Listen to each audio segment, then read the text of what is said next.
जो अपने 2 बच्चों के साथ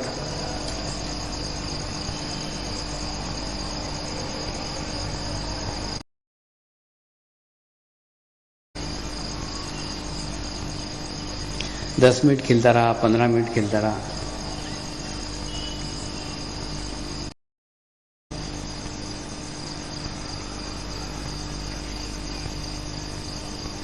मैं जिन गुरुओं के संगत में तैयार हुआ हूं, जिनके सानिध्य में विकसित हुआ हूं, वहां कोई शब्दों की भाषा नहीं होती।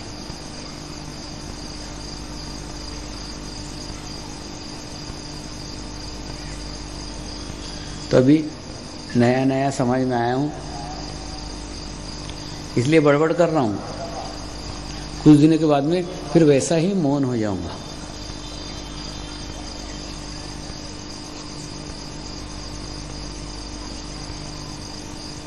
फिर यह भी एक इतिहास बनेगा कि स्वामी जी 8-8 दिन बोलते थे।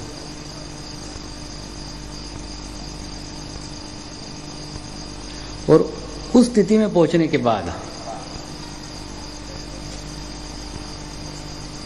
मुझसे वही संवाद स्थापित कर पाएंगे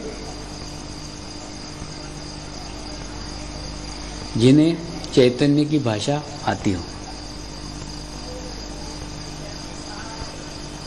जो बिना भाषा का प्रयोग किए चैतन्य के द्वारा सब कुछ जान सकते हैं, सब कुछ ग्रहण कर सकते हैं। एक बार आपको वो भाषा आ जाए तो दुनिया के किसी शब्द की भाषा की सीखने की आवश्यकता ही नहीं है। एक बार आपको वो भीतर का ज्ञान प्राप्त हो जाए, वो ज्ञान प्राप्त होने के बाद फिर कोई ज्ञान बाहर से लेने की आवश्यकता ही नहीं है। जैसे आपकी आवश्यकता होगी, जैसे आपकी जरूरत होगी, आप ज्ञान प्राप्त कर सकते हैं।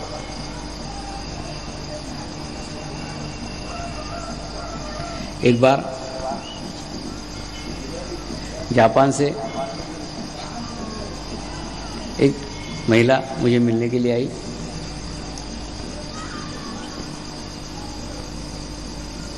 और मुझे बताया कि मैं ज़ेन बुद्धिज्म से ध्यान करती हूँ।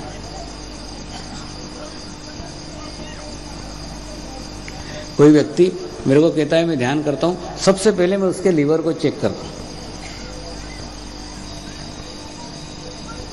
लीवर को चेक करता हूँ मतलब डॉक्टर श्री का कोई इक्विपमेंट्स लेके उसके पास नहीं जाता, उसके ओरा को चेक करता हूं। और ओरा को देखने के बाद में पता चल जाता है कि लीवर की स्थिति क्या है। कोई किसी भी पद्धति से ध्यान कर रहा हो,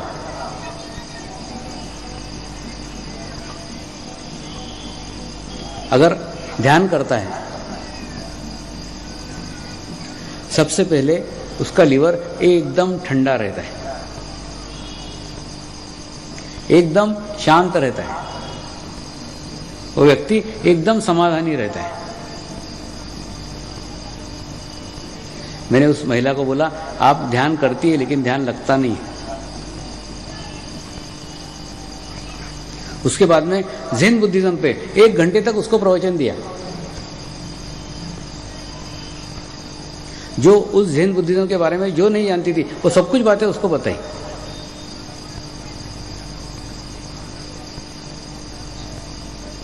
तो पास में कुछ बोरोली के साधक बैठे थे। बोले, स्वामी जी इतना आपको उसके बारे में मालूम था तो आपने बताया क्यों नहीं? कभी नहीं बोले इसके ऊपर आप कभी। मैंने बोला मेरे को कुछ भी मालूम नहीं था, मेरे को तो आज ही पता चला है। क्योंकि ज़ेन बुद्धिज्म पे जानने की आवश्यकता आज हुई, इसके पहले कभी नहीं हुई।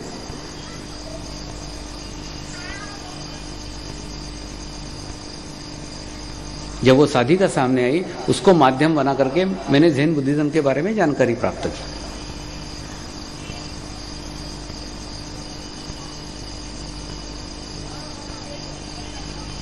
तो एक बार आपका चित्त सशक्त हो जाए, उसके बाद में आप दुनिया के किसी भी व्यक्ति के बारे में जानकारी यहां बैठे बैठे प्राप्त कर सकते हैं।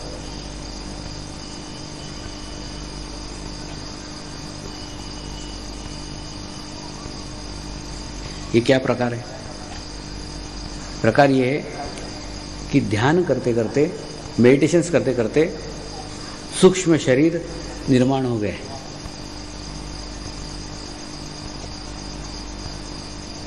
और विश्व के किसी भी व्यक्ति के बारे में जानकारी प्राप्त करना हो तो उससे कनेक्ट होते हैं, उससे उस व्यक्ति के बारे में जानकारी लेते हैं, वो वापस इधर देता है, बताते हैं ये ऐसा ऐसा है।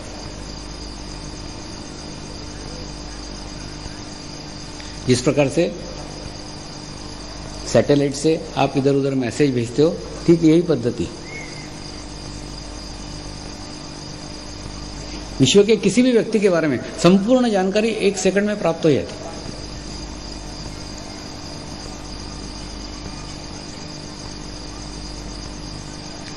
और ऐसी बातें प्राप्त होती है जो बातें उस व्यक्ति को स्वयं को भी पता नहीं।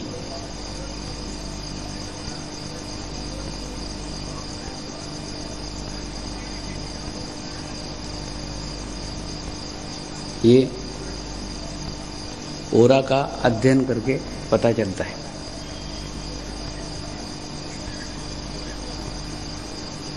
मनुष्य जो विचार करता है उस विचारों से उसके आसपास एक आभामंडल बनता है, एक ओरा बनता है, एक सूक्ष्म शरीर बनता है, एक आभामंडल बनता है।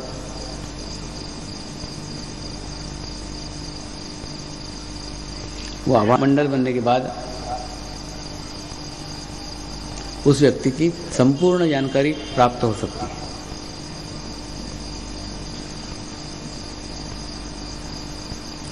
कोई बीमारी होने के पूर्व भी उस बीमारी की पूर्व सूचना प्राप्त हो जाती है, क्योंकि सबसे पहले आपके विचारों का शरीर नाश होता है, नष्ट होता है, विचारों का शरीर खराब होता है। और जब विचारों का शरीर खराब होता है, धीरे धीरे उसका प्रभाव आपके स्थूल शरीर पे होता है। और जब स्थूल शरीर में प्रभाव होता है, तब मेडिकल साइंस आपको पकड़ता है कि आपके अंदर ये बीमारी है, आपको ये रोग है। लेकिन वो ओरा को देख करके इन बीमारियों को पहले भी जाना जा सकता है।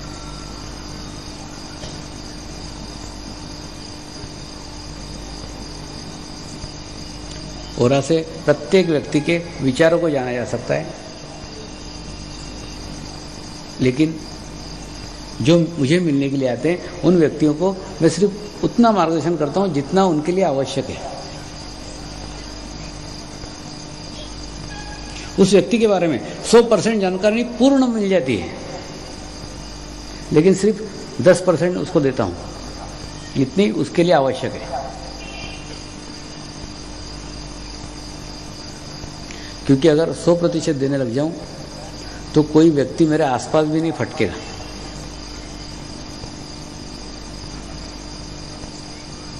कुछ बातें वो मुझसे छुपाना चाहता है, मैं भी छुपे रहने देता हूं, मैं नहीं उसको आगे करता। उसको लज्जित करना मैं नहीं चाहता, इसलिए कुछ नहीं बताता।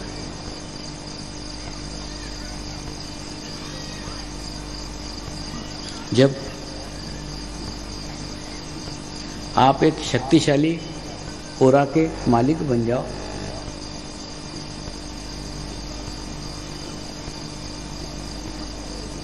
तब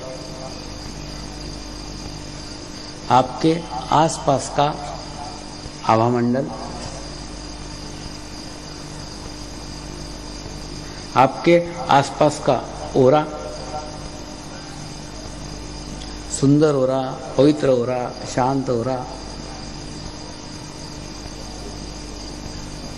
ऐसा ओरा लेके जब आप कहीं चलोगे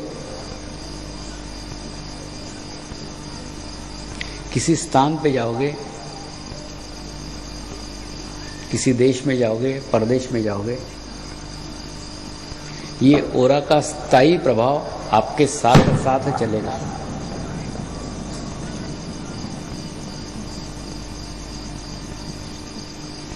उस स्थायी ओरा का प्रभाव आसपास के प्रत्येक जन सामान्य के ऊपर होगा।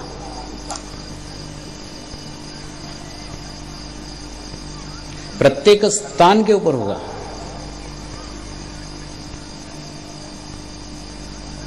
और जब प्रत्येक स्थान के ऊपर होगा तो उस स्थान की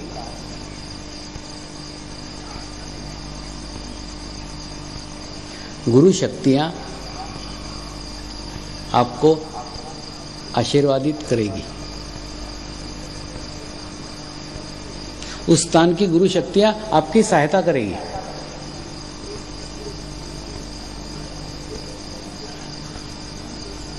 जहां भी जाओगे, विश्व के किसी भी कोने में चले जाओ, विश्व चेतना विश्व के कण कण में फैली हुई है।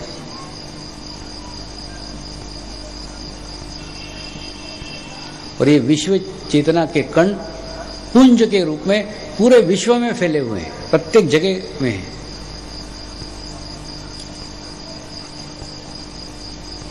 लेकिन आप जब पवित्र हो जाते हो, आप जब अबोध बन जाते हो, आप जब बच्चे बन जाते हो,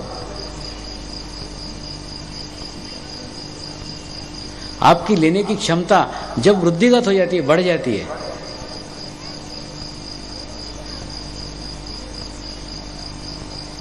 तो आप जिस स्थान पे जाते हो उस स्थान के उस शक्ति के स्रोत के साथ आपका संबंध स्थापित हो जाता है।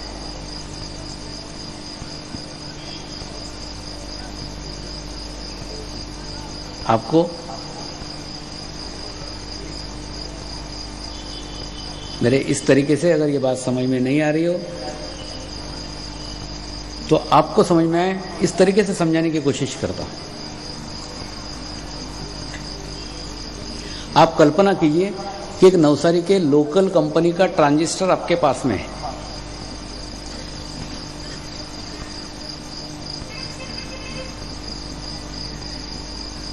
ट्रांजिस्टर जीवंत है, जीवंत होना आवश्यक है। जब आप उसको नवसारी में ऑन करोगे, वो नवसारी के और नवसारी के आसपास के स्टेशन पकड़ना शुरू करेगा। अहमदाबाद, बड़ौदा पकड़ेगा, मुंबई पकड़ेगा, आसपास के स्टेशन पकड़ना शुरू करेगा, क्योंकि ट्रांजिस्टर जीवंत है।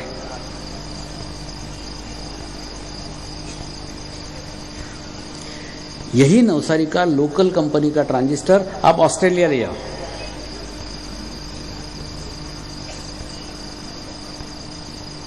वो ऑस्ट्रेलिया के स्टेशन पकड़ना चालू कर देगा।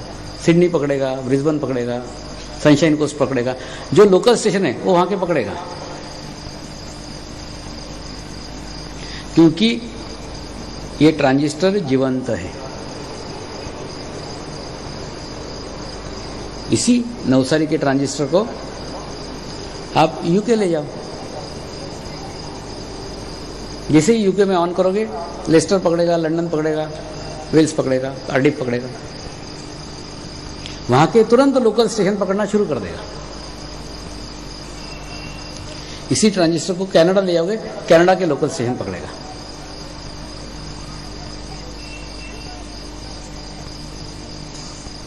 अब कनाडा में, यूके में, ऑस्ट्रेलिया में, जर्मनी में कोई मायना नहीं है कि वो ट्रांजिस्टर किस कंपनी का है।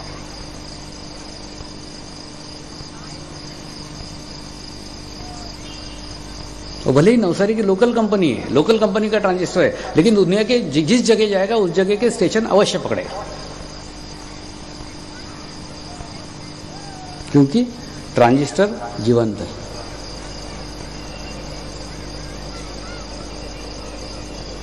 तो वो किसी भी कंपनी का हो, लेकिन किसी भी देश में जाके चल सकता है, किसी भी जगह के एनर्जी को पकड़ सकता है, किसी भी जगह के वेव्स पकड़ सकता है, वहां के स्टेशन पकड़ सकता है। तो अगर ट्रांजिस्टर की बात आपके समझ में आ रही हो तो ट्रांजिस्टर की जगह आप मेरे को देख लो, और जीवंत ट्रांजिस्टर की जगह एक ध्यान करने वाले व्यक्ति की कल्पना करो, तो जहां भी जाएगा वहां की शक्तियों के साथ में उसका कनेक्शन स्थापित हो जाएगा। ठीक उसी प्रकार से मैं किसी भी धर्म का हूं, किसी भी देश का हूं, कोई मायना नहीं रखता। जिस देश में जाऊंगा उस देश की शक्तियों के साथ में संबंध स्थापित हो ही जाएगा, क्योंकि जिस प्रकार जीवंत ट्रांजिस्टर वहां के रेडियो स्टेशन पकड़ता है, ठीक उसी प्रकार से जीवंत आध्यात्मिक व्यक्ति वहां के आध्यात्मिक केंद्रों के साथ संबंध स्थापित कर लेगा।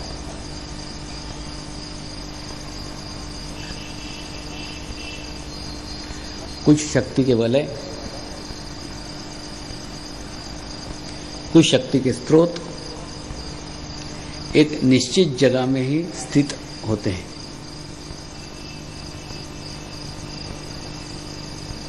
एक निश्चित जगह ही उनका आभा मंडल रहता है, एक निश्चित जगह ही उनका ओरा रहता है।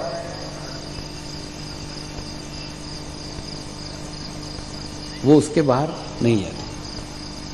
अगर आप उनके ओरा में चले गए, आप उनके आभा मंडल में चले गए,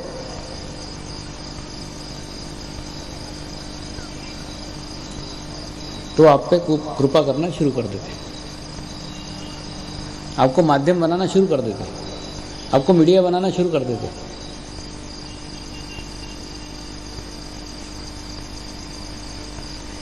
ऐसे वेल्स में कई द्रविड्स सेंट है।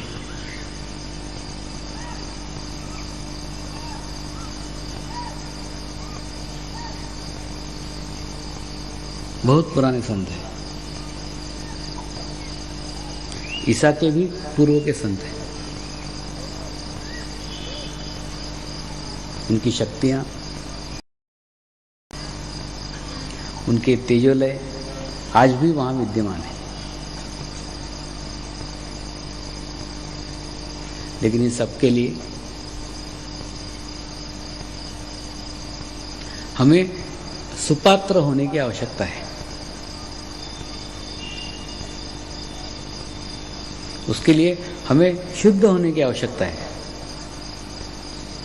उसके लिए हमें पवित्र होने की आवश्यकता है। और जब तक उतने पवित्र हम नहीं होंगे, तब तक उन शक्तियों के साथ हमारा संबंध स्थापित नहीं हो सकता।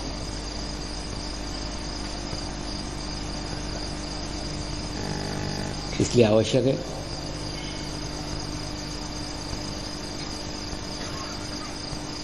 हम नियमित ध्यान करें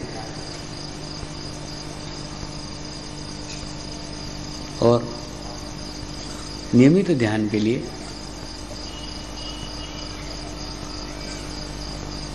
हमारा चित्त सदैव गुरु चरण में होना चाहिए।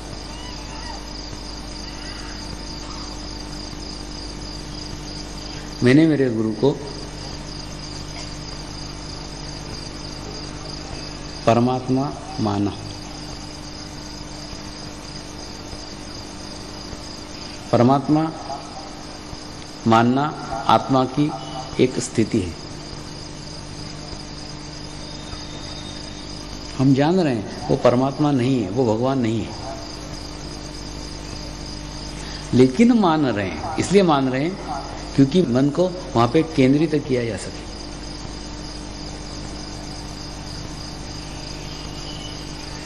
विश्व के सारे विश्व चेतना ने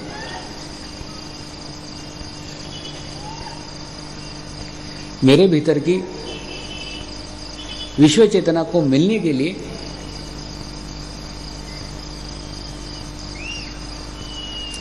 मेरे भीतर की विश्व चेतना को जागरूक करने के लिए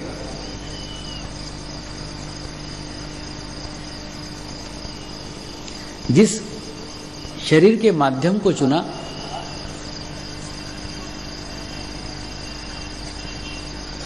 जिस शरीर के माध्यम से मुझे अनुभूति प्राप्त हुई,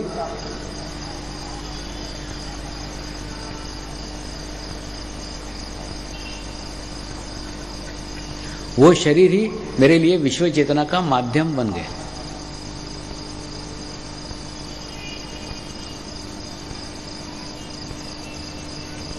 और जब उस शरीर के चरणों पे नतमस्तक हुआ,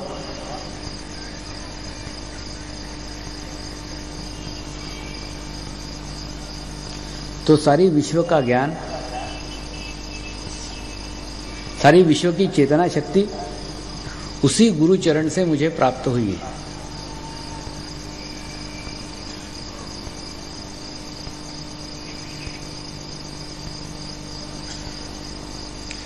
ये ध्यान की पद्धति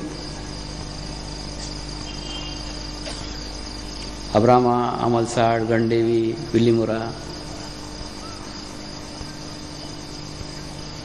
ऐसे छोटे छोटे गांवों को ही नहीं प्रभावित करती,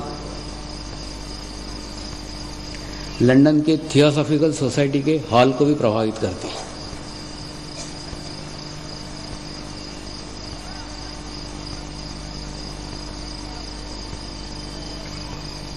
तो सारे विद्वान लोग एक अनपढ़ गंवार की बातें सुनने के लिए एकत्र होते हैं।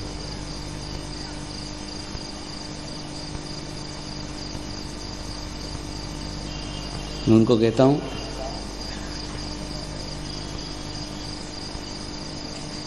तुमने बहुत पुस्तकें पढ़ी हुई है, पुस्तकों का बहुत ज्ञान तुम्हारे पास है। मैं एक अनपढ़ जंगली आदमी हूं, मेरे पास कोई पुस्तक का ज्ञान नहीं, मैंने अक्षर भी पुस्तक का पढ़ा हुआ नहीं।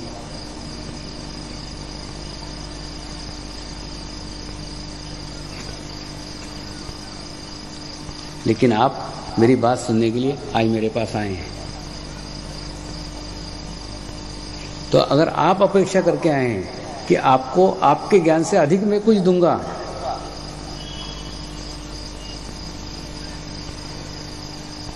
तो यह आज संभव न हो सकेगा, क्योंकि मैंने कोई पुस्तक ही पढ़ी नहीं। आज आपको आपकी ज्ञान की दिशा बदलना होगी।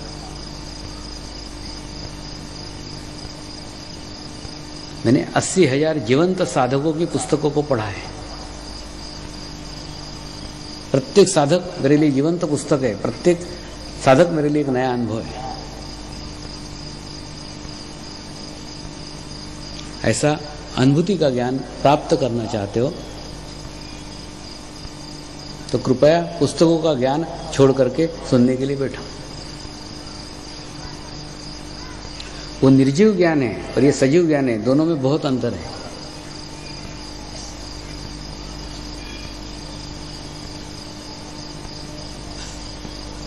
वो कार्यक्रम इतना सुंदर हुआ, इतना अच्छा हुआ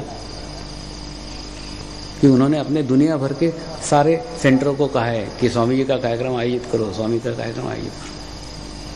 फिर मुझे बुलाया 2 मई को, फिर स्पेशल कार्यक्रम रखा हुआ है लंदन में।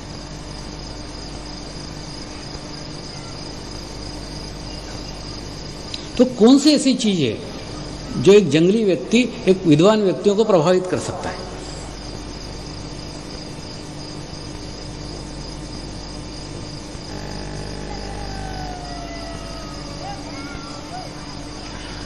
वो गुरु चरण के अलावा कुछ नहीं हो सकता।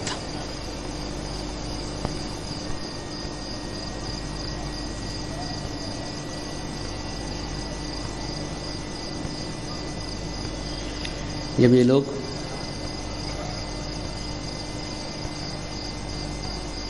मेरे सानिध्य में आते हैं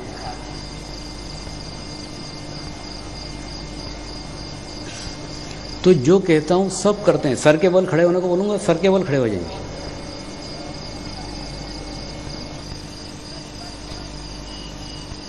मैं अभी हाल ही ऑस्ट्रेलिया से आया।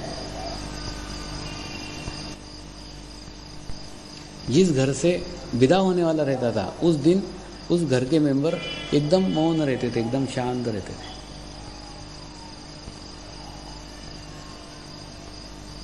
उनको मालूम था आज स्वामी हमारे यहाँ से जाने वाले। जो सेंट्रल लीडर है वो भी सवेरे से मौन थी, शांत थी, मेलिसा जेमिसन। रात को जब एयरपोर्ट छोड़ने की बात आई तो ब्रिस्बेन का एयरपोर्ट 100-150 किलोमीटर दूर था। तो उसने स्पष्ट कहा, स्वामी आज मेरी स्थिति गाड़ी चलाने से लेकिन नहीं, मैं नहीं चला सकती।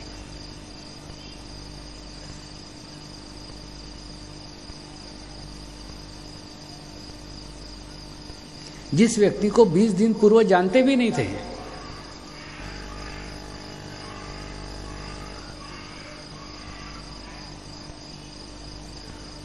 उस व्यक्ति के बारे में इनके मन में इतने भाव निर्माण हो जाते हैं।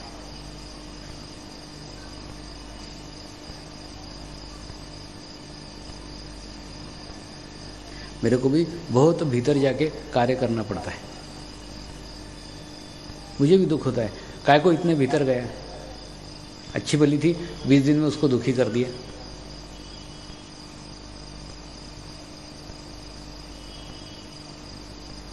लेकिन भीतर न जाऊं तो वो रोग भी तो दूर नहीं हो सकता,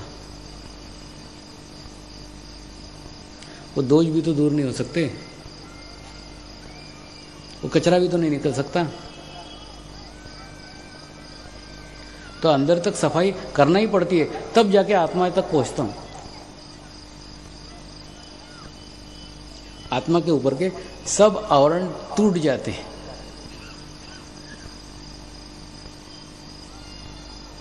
और फिर आत्मा का आत्मा के साथ संबंध स्थापित हो जाता है। गुजराती में बोलते हैं लागणी हो जाती है, लागणी हो जाती है।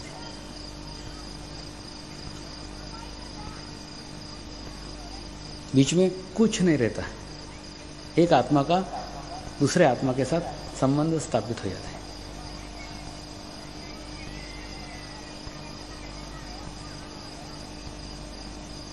ऐसा संबंध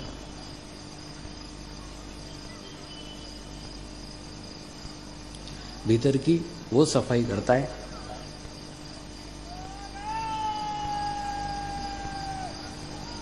भीतर की वो स्वच्छता करता है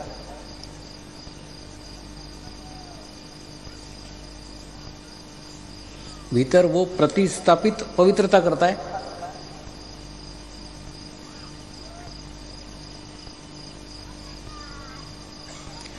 जो किसी दवाई से, किसी इंजेक्शन से, किसी मेडिसिन से नहीं हो सकती।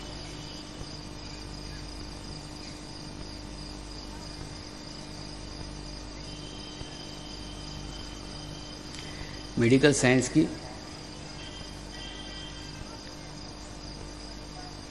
कितनी भी प्रगति हो जाए,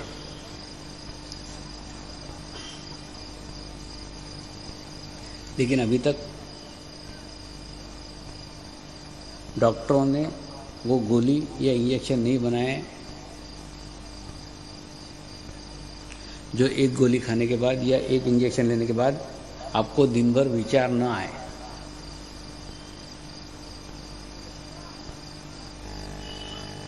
वो इंजेक्शन से, गोली से आपको बेहोश कर सकते हैं,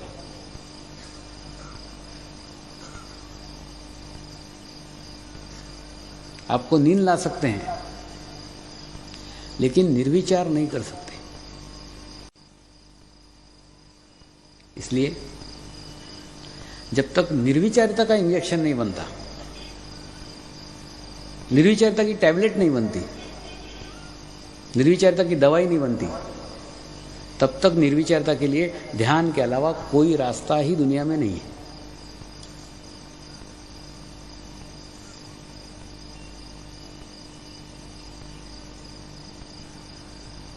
इसलिए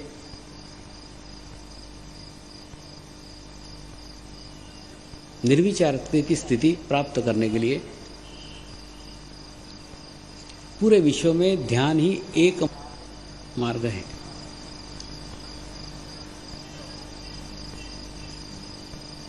एक ही रास्ता है और कोई रास्ता नहीं है।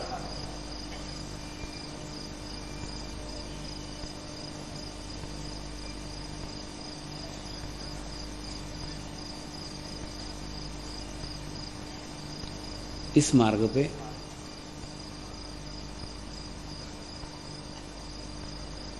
जो चले हैं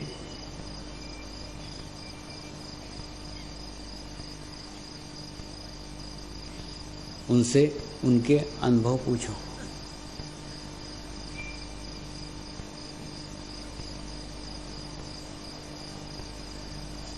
प्रत्येक व्यक्ति को अपने निजी अनुभव हैं।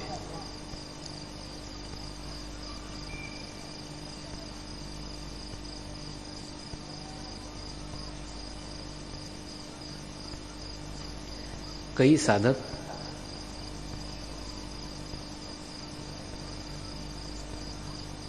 अपने अनुभव बताने की हिम्मत करते हैं, जैसे एक बच्ची ने भी किया।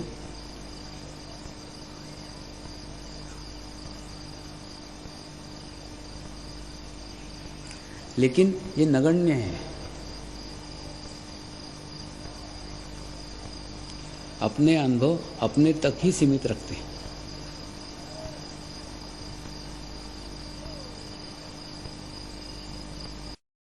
कभी कभी मुझे पत्र के द्वारा सूचित करते हैं,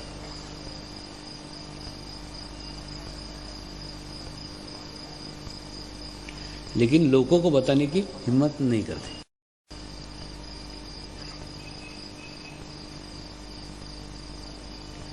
लोग क्या कहेंगे, लोग हंसेंगे,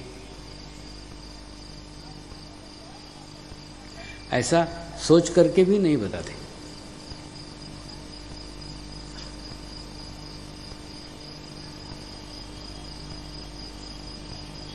और मेरा तो कहना है, यही अनुभव आप बताओ।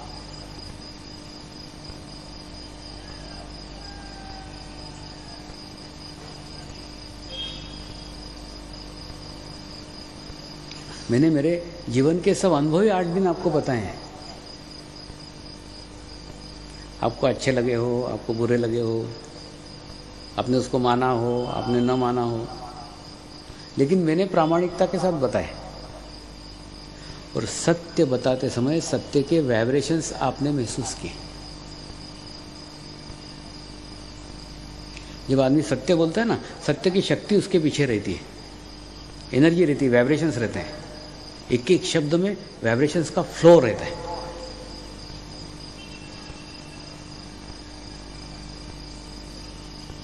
कोई पुस्तक लेके नहीं बैठा हूं, कोई किताब खोल के नहीं बैठा हूं, कोई अध्याय पढ़ के नहीं सुना रहा हूं। ये मेरे जीवन के किताब के अध्याय आपको खोल के सुन के बताए।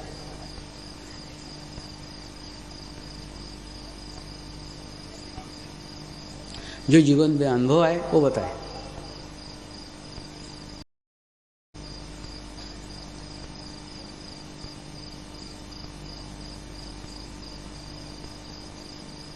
तो सारी भाषा हृदय से हृदय तक की भाषा थी।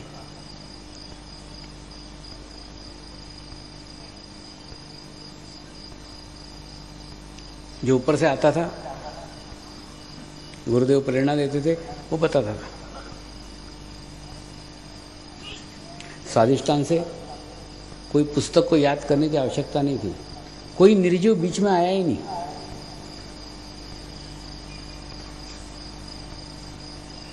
सारा सजीव, सादा, जीवंत।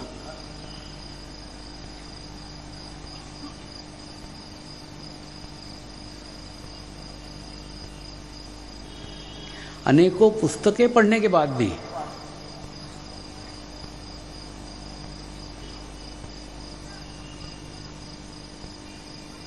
आज विश्व में लोग इसकी ओर इसीलिए आकर्षित है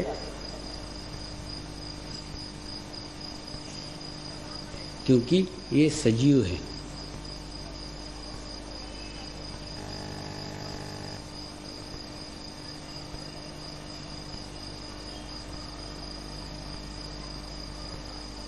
अपने अनुभव,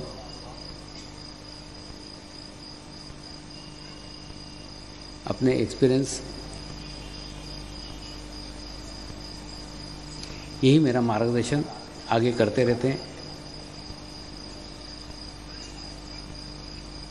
प्रत्येक दिन उसमें एक अनुभव की वृद्धि हो जाती।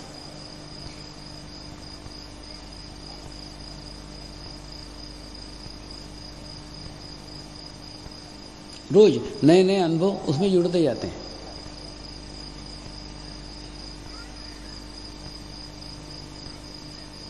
इसलिए आप भी अपनी अनुभूति को, अपने अनुभव को गुरु बनाओ।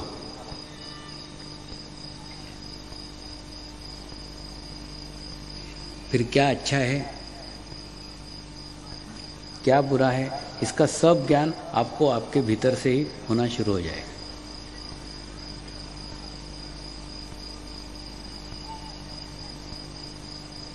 एक बार सजीव पुस्तकें पढ़ने की आदत डालो, निर्जीव पुस्तकें पढ़ी नहीं जाएगी।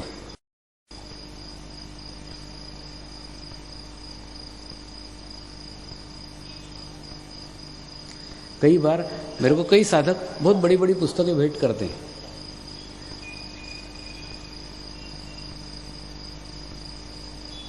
मैं भी कभी खोलने की कोशिश करता हूँ, लेकिन खोलने के बाद में पढ़ते ही नहीं आता हूँ।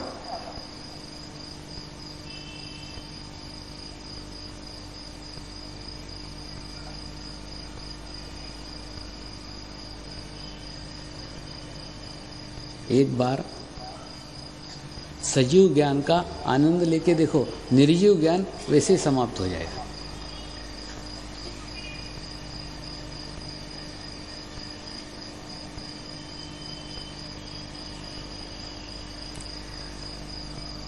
कई बार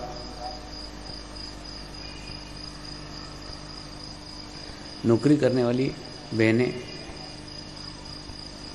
मुझे कंप्लेन करती है, स्वामी जी पहले नौकरी में जाती थी, सहेलियों से गप्पे मारती थी, बातचीत करती थी, बड़ा आनंद आता था, बड़ा मजा आता। आजकल सहेलियों के बीच में बैठती हूँ, मजा ही नहीं आता। ऐसा क्यों होता है? मैंने उनको कहा, वो सहेलियाँ एक दूसरे की निंदा करती थी, एक दूसरे को क्रिटिसाइज करती थी, ऐसी निर्जीव बातें करती थी जिस बातों में कोई एनर्जी नहीं थी, कोई वाइब्रेशंस नहीं था, कोई चैतन्य नहीं था।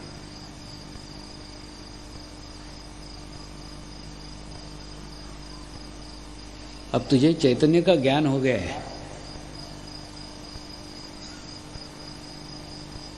वाइब्रेशंस का ज्ञान हो गया है, और वाइब्रेशंस का ज्ञान होने के बाद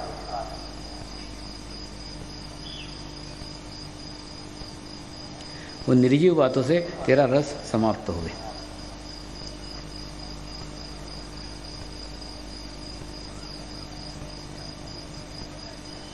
आपको लगता होगा, और कई साधकों को भी लगता है, कि भारत एक बड़ा विशाल देश है, यहाँ इतनी बड़ी संख्या में साधक होने के बाद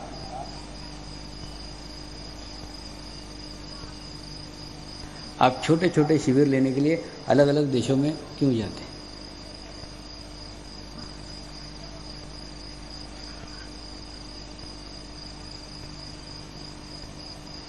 इसको थोड़ा समझने की कोशिश कीजिए। बहनों को घर की भाषा में समझाऊं तो जब रोटी का डब्बा खोलते हैं तो डब्बे पे पांचों तरफ से वजन डालते हैं और फिर घुमाते हैं तो डब्बे का ढक्कन खुल जाता है।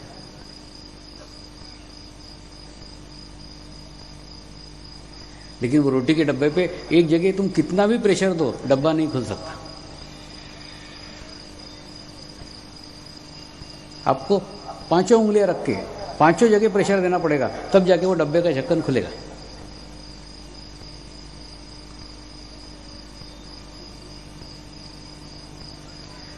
तो मेरे गुरुदेव की तो विश्व चक्र को क्रियान्वित करने की इच्छा है। वो सब जगह जाके क्रियान्वित किए बिना पूर्णतः खुल नहीं सकता।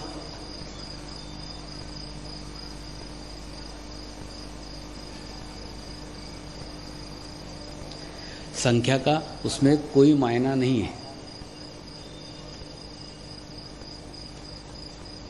मायना है आप उस जगह जाके कैसे क्रियान्वित करते हो।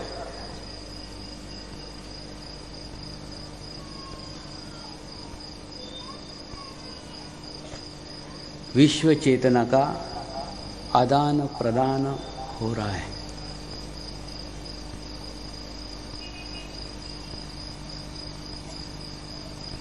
मैं किसी देश जाता हूं तो अकेला नहीं जाता, साथ में 80,000 लोग रहते हैं।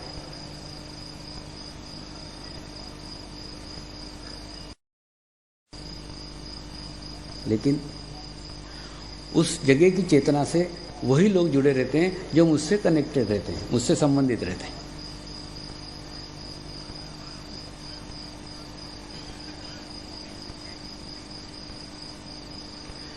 ऑस्ट्रेलिया के दौरे में ऐसे सभी साधकों को मैं मेरे चित्त में लेके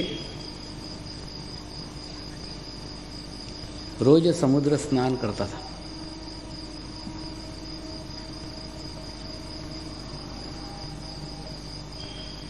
और समुद्र स्नान करते समय समुद्र से प्रार्थना करता था, मेरे सब साधकों का ऑरा स्वच्छ हो जाए, मेरे सब साधकों का ऑरा पवित्र हो जाए।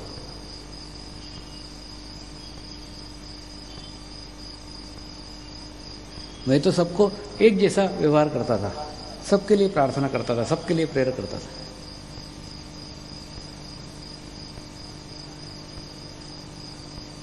लेकिन मेरी प्रार्थना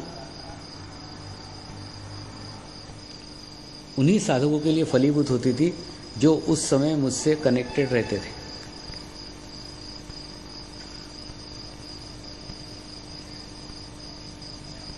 बाद में कई साधकों ने बताया, स्वामी जी उन दिनों में पता नहीं क्या होता था, सवेरे उठते थे एकदम फ्रेश, एकदम प्रसन्न।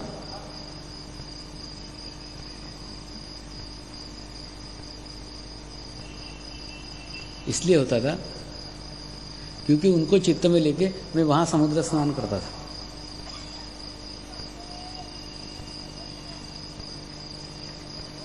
जिस प्रकार से एक टीवी केंद्र से कोई कार्यक्रम रिलीज हो रहा हो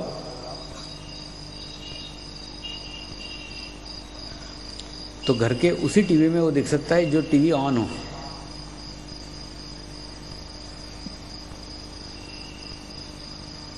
ठीक उसी प्रकार से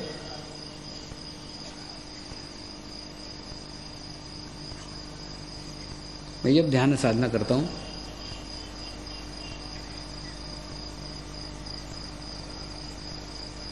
पूरा स्वच्छ करता हूं, तब सभी साधकों के लिए सामूहिक प्रार्थना करता हूं। सिर्फ कुछ साधक ले पाते हैं, कुछ साधक नहीं ले पाते। इसलिए नियमित ध्यान साधना करो।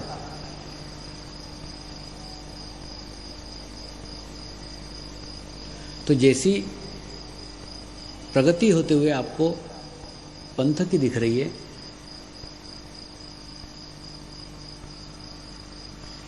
वैसी ही प्रगति आपकी स्वयं की भी होगी।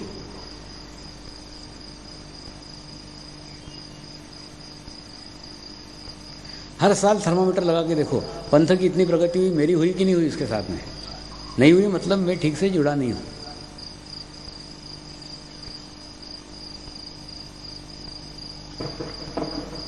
आपका जुड़ना अति आवश्यक है।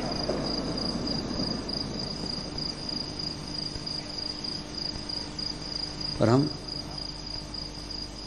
जुड़े तभी रह सकते हैं जब हम पूर्णतः नतमस्तक हो, हमारा आज्ञा चक्र हो और गुरु के चरण हो, बस।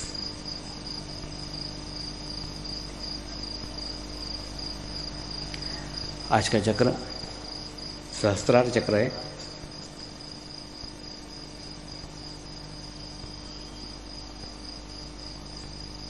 सहस्रार चक्र इन चक्रों की मालिका में सर्व ऊपर है। आपका यहाँ तालु बाग रहता है,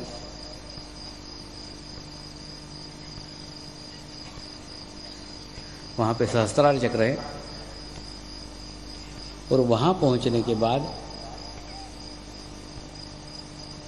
सारी दिखने की प्रक्रिया बंद हो जाती है, अनुभूति की प्रक्रिया शुरू हो जाती है।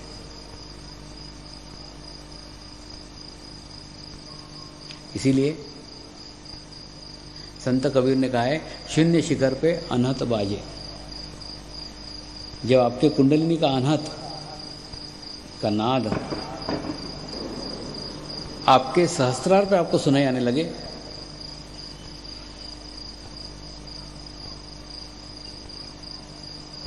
तो समझ लीजिए आप सहस्त्रार तक पहुंच गए।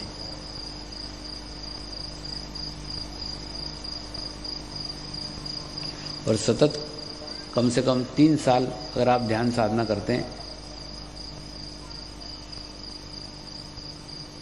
तो 3 साल में आपका सहस्त्रार ओपन हो जाता है, सहस्त्रार खुल जाते हैं।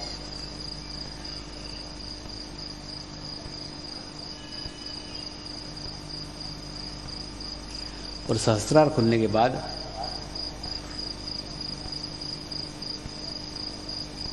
जैसे खाली खंबे को आप कान लगाओ तो अंदर से खाली एक आवाज सुनाई आती रहती है।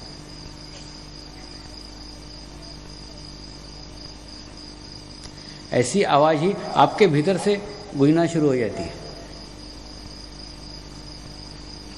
आप किसी से बात कर रहे हैं, थोड़ी देर के लिए बंद हो गई। आप कोई बात सुन रहे हैं, थोड़ी देर के लिए बंद हो गई। वो बंद नहीं होती, सिर्फ आपका चित्त उस आवाज पे से चला जाता है।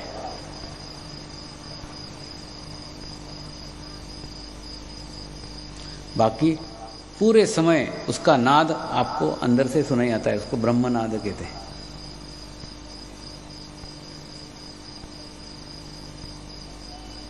फिर कोई विचार आएंगे नहीं, कोई चिंताएं होगी नहीं, कुछ नहीं होगा। आप आपके मस्ती में मस्त रहेंगे।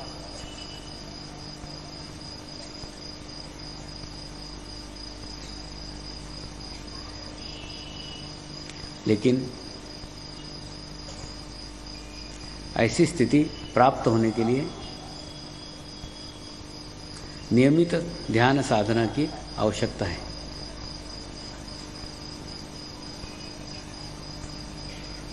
और सहस्त्रार चक्र पे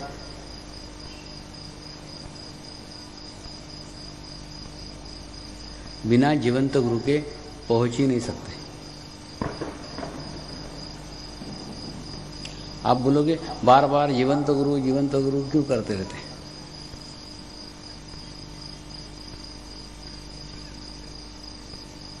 लेकिन आप ही देखो ना, एक आधी पुस्तक में गाय का चित्र आपने देखा तो ज़्यादा से ज़्यादा आपको जानकारी मिलेगी। गाय को 2 सींग होते हैं, एक पूंछ रहती है, 4 पैर रहते हैं, लाल रंग की गाय होती है, सफ़ेद रंग की रहती है, काले रंग की रहती है। और जानकारी लोगे तो मालूम पड़ेगा वो दूध भी देती है, वो दूध पीने से मीठा मीठा लगता है।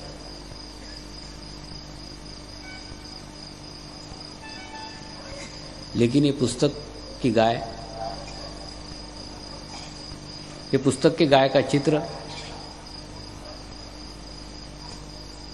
आपको गाय पहचानने में तो मदद कर सकता है, लेकिन दूध नहीं पिला सकता। एक गधा और गाय घूम रहे हैं तो पहचान जाओगे ये गाय है, क्योंकि आपने चित्र देखा हुआ है, आपको जानकारी है।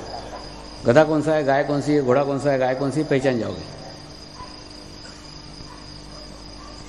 तो पुस्तकें आपको पहचानने में मदद कर सकती है कि गाय कैसी होती है, लेकिन पुस्तक की गाय आपको दूध नहीं दे सकती।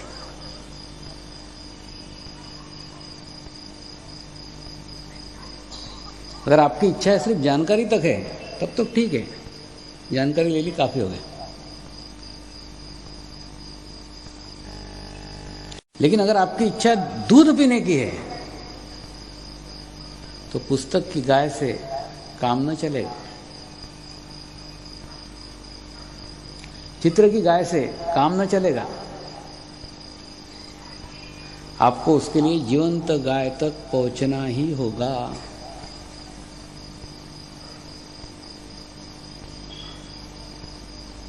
तो जो कुछ पुस्तकों का ज्ञान आपने प्राप्त किया, पुस्तकों से जो जानकारी आपने प्राप्त की,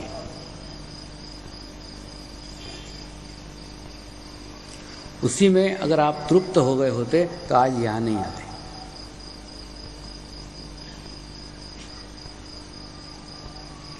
आपका यहां आना इस बात का प्रतीक है कि आप सिर्फ गाय की जानकारी लेने में रुचि नहीं रखते, गाय का दूध पीने में रुचि रखते हैं। इसलिए जीवंत गाय के पास आए हैं।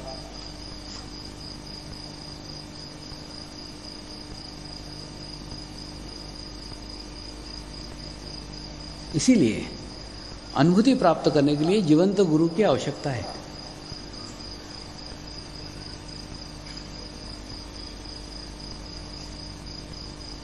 प्रत्येक समय में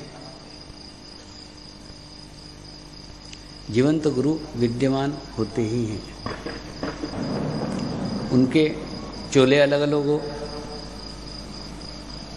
उनके कपड़े अलग अलग हो, ये सब अलग अलग हो सकता है, लेकिन भीतर की स्थिति एक ही है।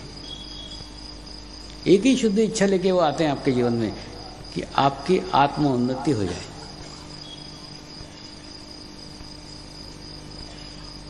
ऐसे गुरु आपको आपके जीवन काल में मिले और मिलने के बाद आप उसको पहचान सको,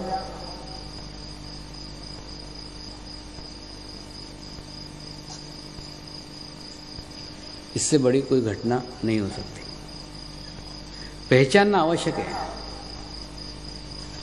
और उसे पहचानने के लिए सुपात्र स्थिति भीतर होने की आवश्यकता है। हीरा पड़ा हुआ मिला तो भी वो हीरा है वो जानने की तो स्थिति होना चाहिए, नहीं तो कांच का टुकड़ा समझ करके फेंक दोगे। इसलिए जीवंत गुरु मिला तो भी पहचानते आना चाहिए ना।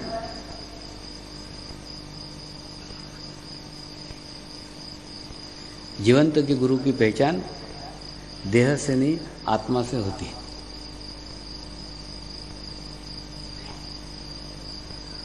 अपने आत्मा को गुरु बनाओ और आत्मा को पूछो। अगर आत्मा कहती है यही मेरा गुरु है तो यही आपका गुरु है। अगर आत्मा कहती है ये तेरा गुरु नहीं है तो शांत मत बैठो, खोजो उस गुरु को जो आपका गुरु है, क्योंकि वहां तक पहुंचे बिना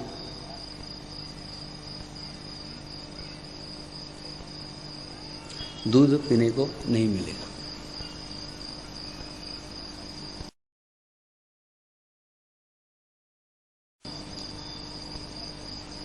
अगर मैं आपका गुरु हूं, आपकी सारी खोज यहां समाप्त हो गई है,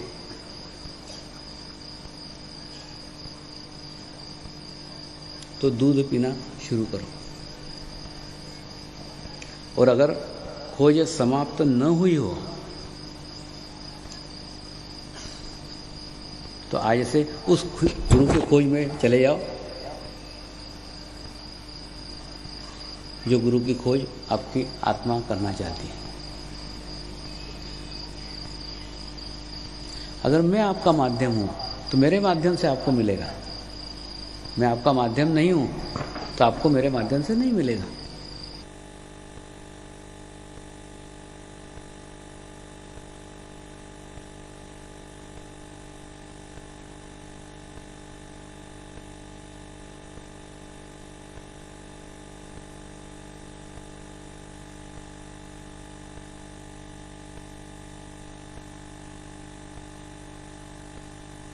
इतने 8 दिनों तक आप नियमित आए और नियमित मेरी बातों को सुना, उसमें से जितनी बातें आपको अच्छी लगी हो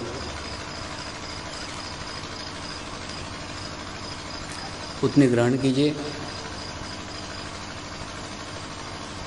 जितनी बातें आपको बुरी लगी हो उन बुरी बातों के लिए मुझे क्षमा कीजिए। मेरी स्थिति उस डॉक्टर के समान है जो डॉक्टर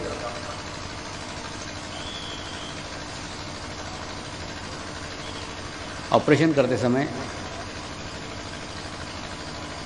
कुछ खराब भाग को निकाल करके फेंक देता है।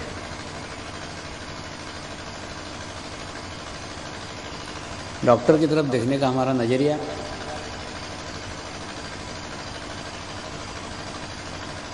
एक ऐसे व्यक्ति की तरफ देखने का नज़रिया है जो जीवन बचाने वाला व्यक्ति है। डॉक्टर कोई जात का नहीं होता, डॉक्टर कोई धर्म का नहीं होता, डॉक्टर कोई देश का नहीं होता। डॉक्टर यानी पेशेंट की जान बचाने वाला व्यक्ति।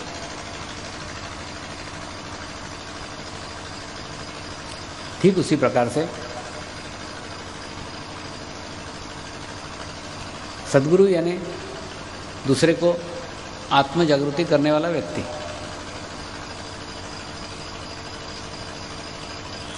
सद्गुरु भी किसी जाति का नहीं हो सकता, किसी धर्म विशेष का नहीं हो सकता, किसी भाषा का नहीं हो सकता, किसी देश का नहीं हो सकता। जिसके भीतर प्रत्येक मनुष्य मात्र के लिए प्रेम हो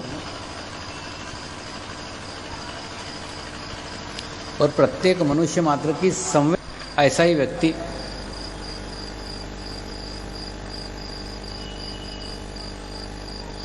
सद्गुरु होता है। इसलिए मेरा उद्देश्य सिर्फ आपको अनुभूति कराना था।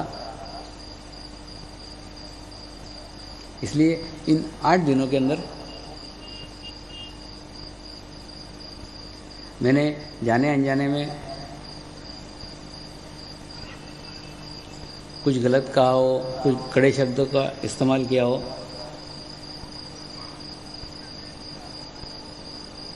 तो उन शब्दों के लिए मुझे क्षमा कर दीजिए। उन शब्दों का उद्देश्य सिर्फ आपका भला करना था। इसलिए मेरे इस पवित्र उद्देश्य को देखते हुए सब शब्द, सब बातें छोड़ दीजिए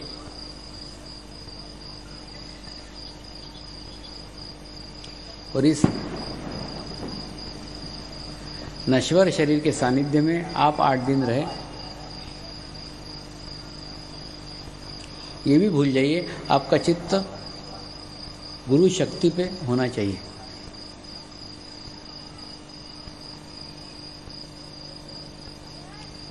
कई साधकों ने मुझे कंप्लेंट की, स्वामी जी स्टेज इतना दूर है कि आप दिखते ही नहीं।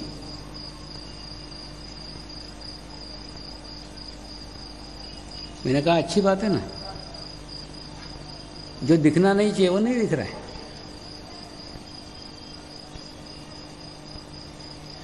जो चैतन्य पहुंचना चाहिए वो पहुंच रहा है। परमात्मा की व्यवस्था देखिए कितनी अच्छी है। जो आवश्यक है वो पहुंच रहा है, जो आवश्यक है नहीं है वो नहीं दिख रहा है।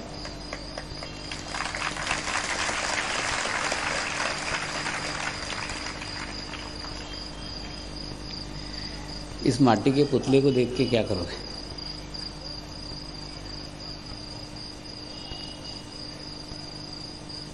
आपका चित्त तो उस चैतन्य पे था, चैतन्य आप तक पहुंच गए। कोई भी घटना होती है, प्रत्येक घटना में कुछ ना कुछ अच्छा घटित होता ही है।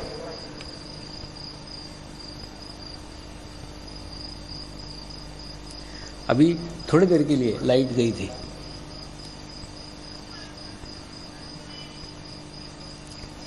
उस लाइट में कई साधकों ने मेरे ओरा के दर्शन कर लिए।